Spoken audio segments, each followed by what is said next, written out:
بسم اللہ الرحمن الرحیم۔ السلام علیکم۔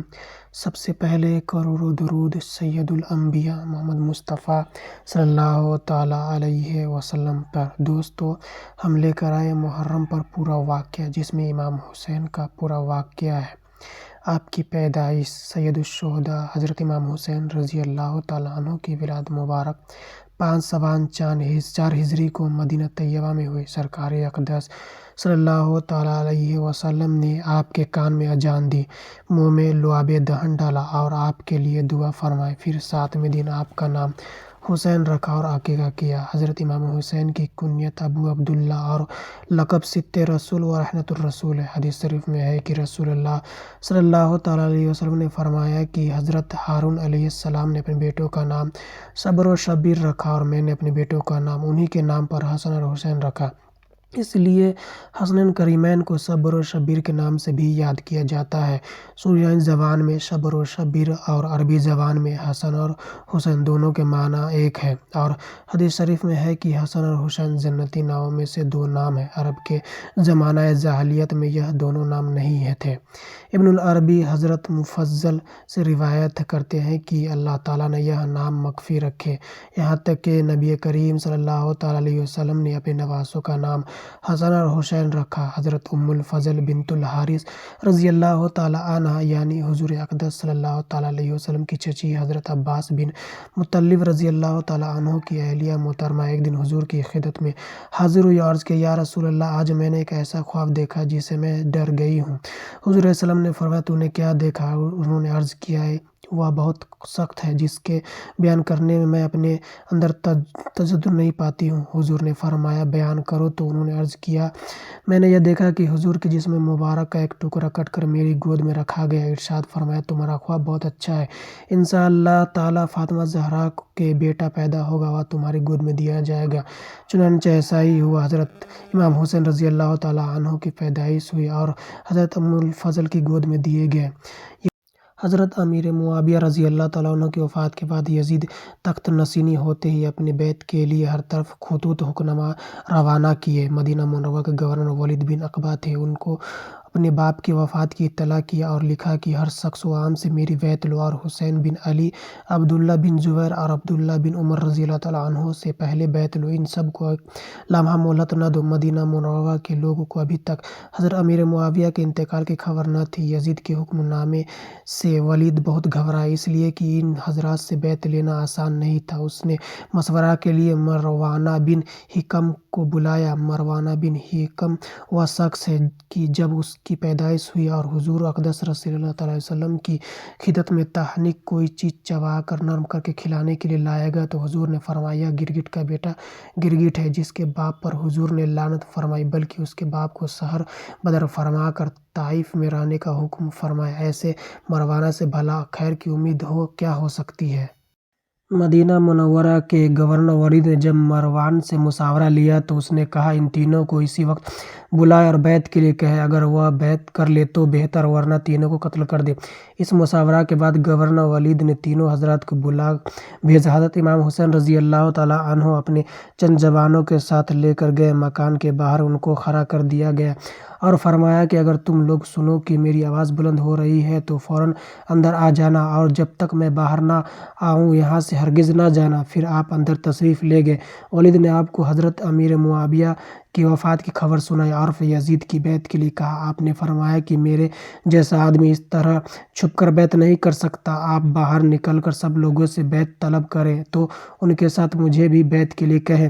ولید امن پسند آدمی تھا، اس نے کہا اچھا، آپ تشریف لے جائیے۔ جب آپ چلنے لگے تو مروان نے برہم ہو کر ولید سے کہا کہ اگر آپ نے اس وقت ان کو جانے دیا تو بیعت نہ لی تو پھر ان پر قابو نہ پا سکیں گے، اگر یہ بیعت کر لے تو بہتر، ورنہ ان کو قتل کر دو۔ یہ سن کر حضرت امام حسین رضی اللہ تعالیٰ عنہ کھڑے ہو گئے اور فرمایا او ابن ذو زرقہ، کیا تو مجھے قتل کرے گا یا یہ قتل کریں گے؟ خدا کی قسم تو جھوٹا اور کمینہ ہے۔ یہ کہہ کر آپ باہر تشریف لے آئے۔ مروان نے ولید سے کہا کہ آپ نے میری بات نہیں مانی، خدا کی قسم اب آپ ان پر قابو نہ پا سکیں گے۔ قتل کرنے کا یہ بہترین موقع تھا جس کو آپ نے ضائع کر دیا۔ ولید نے کہا افسوس، تم مجھے ایسا مشورہ دے رہے ہو جس سے میرے دین کی تباہی ہے۔ کیا میں نے